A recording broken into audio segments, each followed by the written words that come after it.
First, you gotta buy me dinner. It's what it's like to wake up in a dorm. I still do.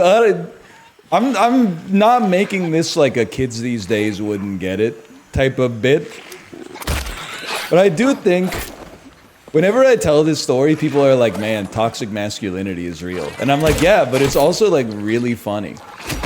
When I was in the dorms in my first year of university, hang on, let me not die here. My first semester, I think my first class was at like 10 a.m. So I could get up at like 9:30 or 9:40 and be fine. My roommate was an engineer. Well, he was an engineering student, and he resented the fact that I started at 10 a.m. because he started at 8. And then he would wake up at like 6:30, and as soon as he would wake up, he would just play She Is Beautiful by Andrew WK on his fucking computer speakers at like 200 decibels every fucking morning, man.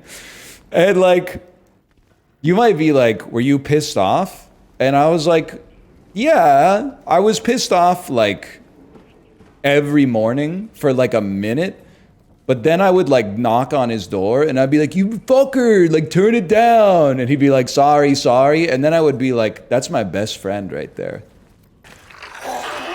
Is he your best friend? No, we haven't talked in like probably 13 years. I still wish him the best. We had some good times.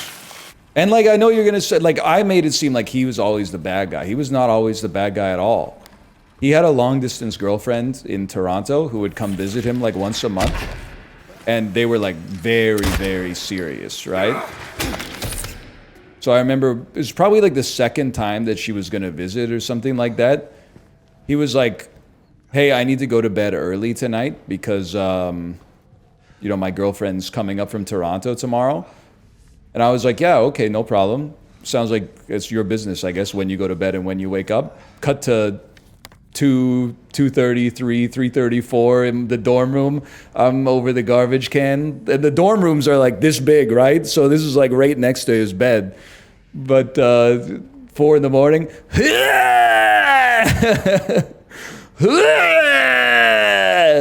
And then you're like too fucked up to bring the trash can to like the bathroom to throw out the garbage bag in the bathroom garbage. And you're like, you know, so we all, yeah, shit, I've never knew girls existed like you. Da-da, da-da, da-da-da-da-da. Now that I do, I really like to get to know you. Should have just gone to Vic Hall to punch out the drop ceilings. That's just the rite of passage. I punched out the drop ceilings in my first off-campus house. And then I was like paranoid that the landlord was going to be like, who fucked up the ceiling?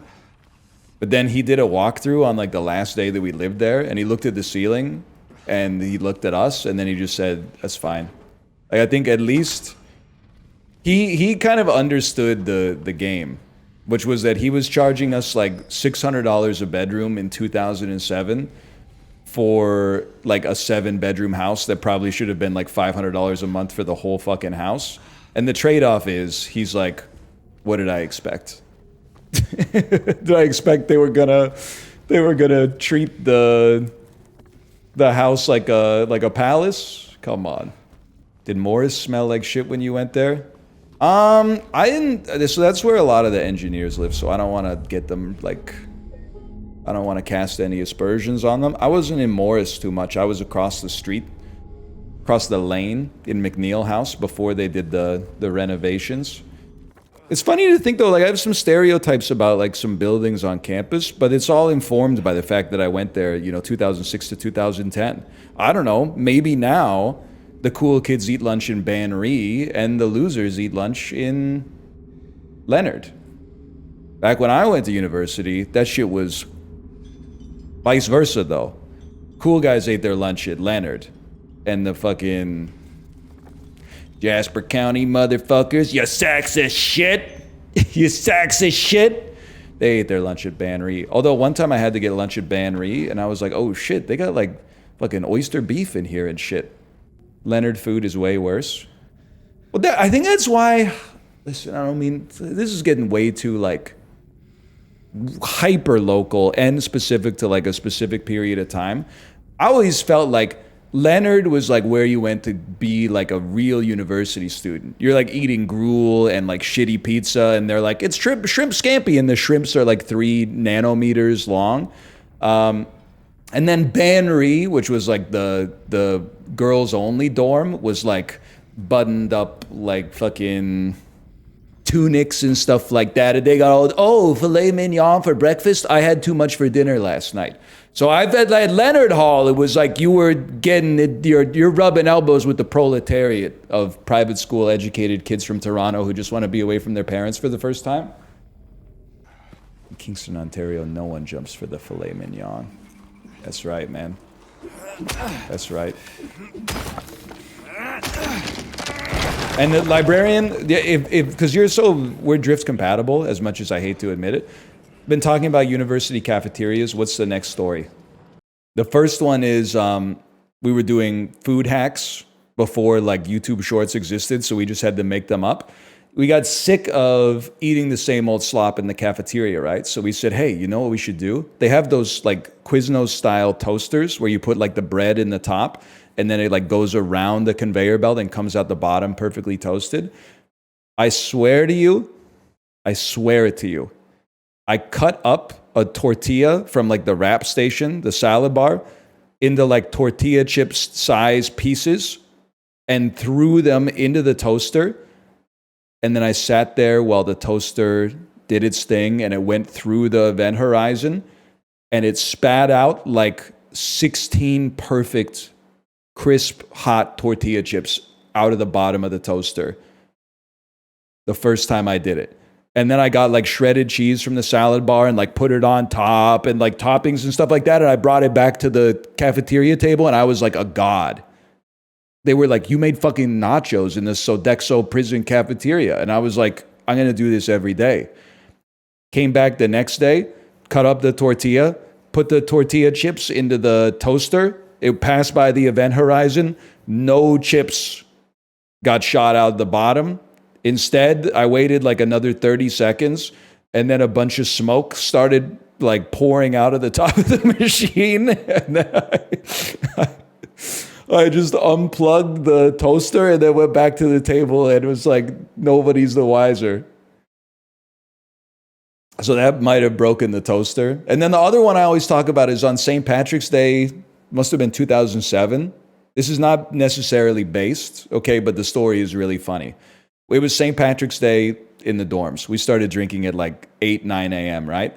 So we got dinner as soon as the cafeteria opened because our stomachs were not right. So that was at like 4 p.m. or something like that. And then later that night, we looked out of our like dorm windows at the cafeteria because the buildings are adjacent, and the lights were off. And we were like, what? The cafeteria is not supposed to close until like 9 o'clock at night or something like that. It's only like 6:30 and all the lights are off. Come to find out, picked up the campus newspaper the next morning. There was a drunken riot in the cafeteria because the kids were so intoxicated on account of it being St. Patrick's Day. They like revolted in the cafeteria and hopped the counters and then started like cooking their own shit. Like they were dropping their own food in the fryers and the ovens and stuff like that. And then the staff just went, fuck this, and like left because they're probably like, we don't get paid enough to deal with this. This is like a real security risk. So they had to have like campus security come in and then they shut down the dining hall. Anyway, 1 year they've been watching me. So many pills they fed me. When a loud hour comes, I tremble every time the light falls. Okay. So it was, one of the numbers is 2. Who am I? As far as I'm concerned, rap music peaked with, I'm expressing with my full capabilities, and now I'm living in correctional facilities, because some don't agree with how I do this. I get straight meditate like a Buddhist. I did like everybody in the group hits the last word. I'm dropping flavor, my behavior is hereditary, but my technique is very necessary. Blame it on Ice Cube, cause he says it gets funky. With when you got a subject and a predicate, add it on a dope beat, and it'll make you think. Some suckers just tickle me pink to my stomach. You know what I'm saying?